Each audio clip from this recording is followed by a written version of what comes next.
Meccamorphosis. Meccamorphosis.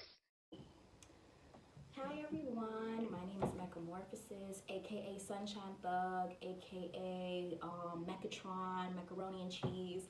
I am doing this small mini feature video for Day 8 book competition, and I'm really excited about it. So I hope everybody is doing okay and is happy and healthy in this time.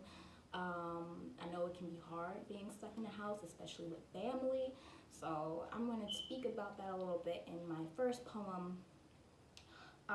So because I've been so frustrated, I'm gonna be a little ignorant right now and be a little petty on this first poem. So, Jesus, my dog, 1 second. I'm not gonna be petty and tell you your hairline got a dent in it. Like you've been in a couple of accidents, tell you stop walking around in them fake Nike sweatshirts. I see you. Still buying from former mills but can't pay for more bills. Always farting in the living room talking about, no, that's one of the dogs. Yeah, you're one of the dogs. See, that's something I would say if I was trying to be petty. Like you, Dad, when you told Mom about my middle school boyfriend, so I told her about your middle-aged girlfriends. I'll admit, that was bad. Probably would have stayed in a child's place if it wasn't crowded with all your peanut-shaped women's and their peanut-headed children's always talking to me like they not ruining family. Mecca, you smell lovely today, girl. You gotta tell me what you use. Try water, but honestly, what can I do when roasting be my favorite form of poetry and poetry? Be my favorite form of healing and healing. It's something I can't flower because hate stays in my roots. I think I get it from my father.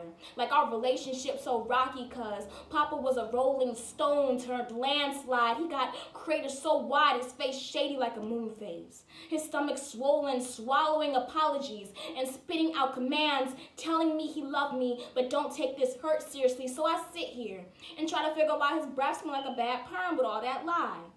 I told myself I shouldn't argue with him the way that I do. But this hate sleeps on my soul, it's embedded. I see Mom can never leave this X-Men, no wonder why my genes gray. Can't decide to be black or white about how I feel about him, that's why I hate bad men who are good fathers, who have daughters, because it don't matter what I say to hurt him. The only person that's roasting is me. I grew up hearing about Mom's suffering until they became my own. I learned so much about heartbreak that it felt like the normie tells me to get over it, but to help me, he doesn't bother. If we never walk in the right direction, can I even say he's like a stepfather? See, I'm so scorned, you can't tell these are scabs of scales I'm dragging. So much pain, I feel like the window to all their arguments. Born to be the anger my mom doesn't want to feel. I've cried so much, my lungs look like rinsed rags that can't wash away this rage from any other man. I'm so separated from your other kids, I can feel the half in our sibling. They don't have to tell their moms and themselves that they're enough. How do I get over it? When you act like what you do to each other don't involve me. When you forget about the baby and the baby mama. When you look so much like your father, you can get kicked out before he does. How this heaviness I feel is just me being your anchor to our home. Am I just an excuse so you can have one? I want nothing more than to have what we had. To go to dances and conferences, and I'm always your date when my mom can't be, not them. It just should have been me. You are so stupid to think that you are not my only friend in this world, to waste all this time, and that's so petty of you. But I can't help to think what would really be petty is if you were gone before we could fix it all. So yeah, that was me being ignorant, me being petty, and I really I champion anybody who has to go through any hard relationships, and I feel like a lot of our relationships we really have to look at right now. So whoever we stuck in the house with, this is definitely going to be a question after quarantine. It's like people gonna be looking at each other and they're like, can I be stuck in a quarantine with you? I don't know. What's this relationship gonna look like? But yeah, that's something I'm gonna definitely ask myself after this. So my next poem for day 8. I do want to keep. I talk about my family a lot, and I think it helps me figure out a lot about who I am and how to navigate our relationships. With that being said, I want to move on to my next poem.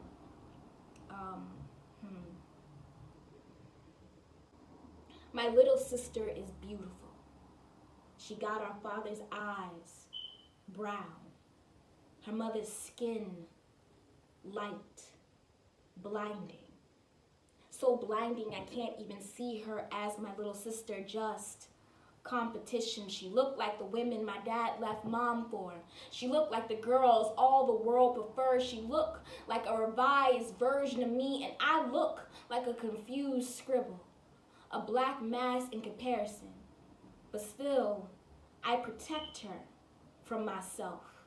Keep the darkness at bay, even when it's in my eyes, my skin, my hair, when it's all around me and darkness is all around me and colorism is all around me. She don't even know what that is. I didn't even know what it was, but our bodies did.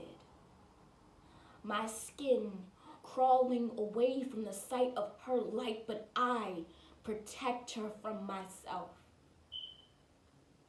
Even when the world teach her to hate me, and her mom teach her to hate me, I love her with my eyes open,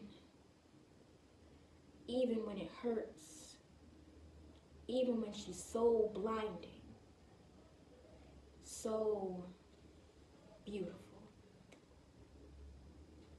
Thank you. Yes, these are some hard poems, but I hope you're okay. I hope you take time to between them too, because child, I know I do.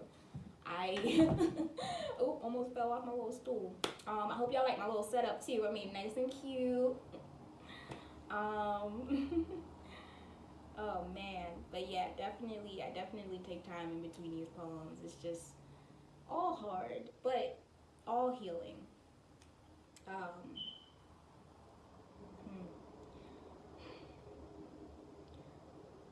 When grandma died, my uncle stopped smoking the grass she was buried beneath and became a scientist.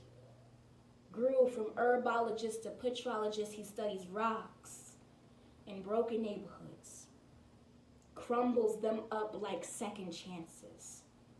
Found better use for razor than dissecting wrist and aligns them, uses his body as microscope, sniffs. He was now a scientist, his tools, top of the list.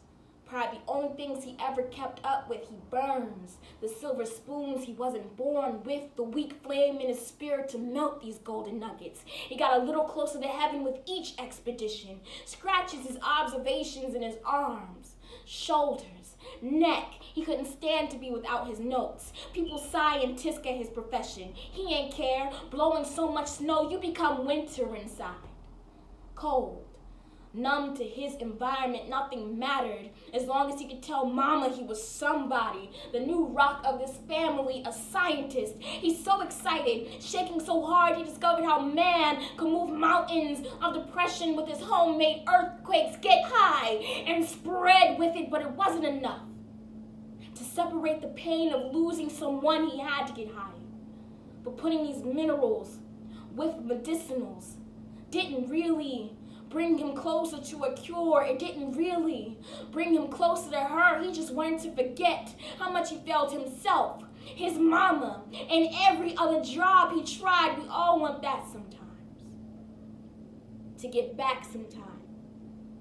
Pour its sands on your worst regrets and rewrite history on their shores. Well, we can't. Our mistakes either make us or break us down to the very grains of time we waste. With mine, I choose to create. I want to be architect building poems out of stones I get from rock bottom. Maybe face my faults.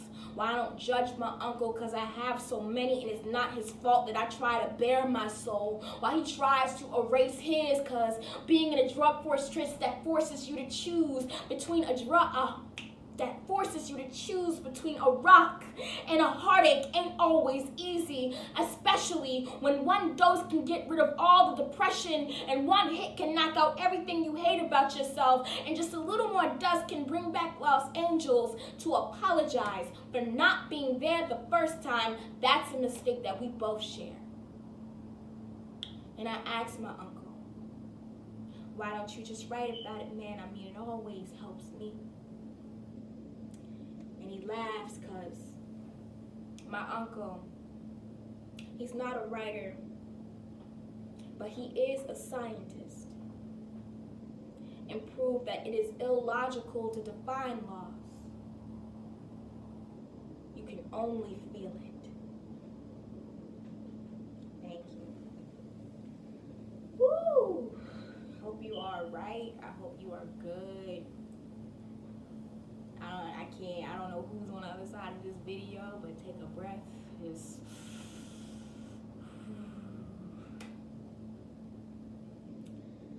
I love my family. I do. And I feel like the purpose of family sometimes is just knowing that you have people who still love you and are willing to learn with you and grow with you, and also, hear your story as well as hear theirs. And that's how, even if it's family that you're born with or family that you chose, that is the meaning of what family is. I'm gonna wait till my sister stop getting ice until I can go into my next poem.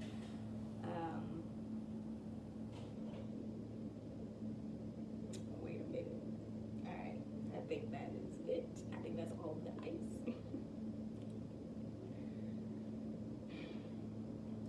Every black house runs a thrift shop. You can tell by the way we trade trauma like old clothing, and in my house, we are bursting at the seams because of the bags of clothes we carry. I still have the pajamas I was molested in. And no matter how many times they end up in the laundry, they'll never be clean enough to give up like I did. I told him I didn't want to go in no closet. Not only did I see his skeletons, I became one. Every caress on my breast felt like hanger being pushed in my chest. I told my mom that this shirt was too big for me to handle, that these hand-me-downs got too much space for curious kissing cousins to hand you up bad memories, and all she could do was take my shirt to be washed, to be baptized, to be pressed and prayed, gave me another to cover up in with all these clothes, come in P, T, S, and D, one size fits all. See, my mom knows abuse like the back of her dress. I just wish she would have told me what it looked like before my cousins put the same one on me. We still know how to laugh. They make fun of my height, how I would never grow out of old clothes owned by my mother and her mother and her mother's mother. My father forgets every time I tell him, leaving me in a pile of healing that I have to make my own responsibility. But how do you fold a memory? And if every black house runs a thrift shop, why aren't we giving anything away to be burned like the plague? Let love and therapy be a flamethrower. I'ma watch these pajamas twist and curl over the embers like the sleepless nights I've had, because they will never find their way on my kid. I will never prepare them to be a sheep in my clothing. God, make me a Salvation Army. The second hands lay on them, because they will never live in a thrift shop.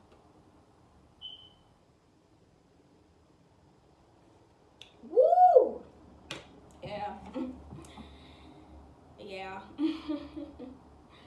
Again, I hope you are good. Like, I always worry, I always worry about the audience as well as myself. Because this is a partnership, but I think that will be my last poem. Thank you so much for today for this opportunity. Thank you for watching, and I hope you enjoyed yourself.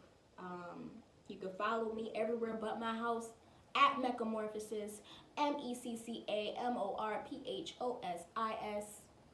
And that is all.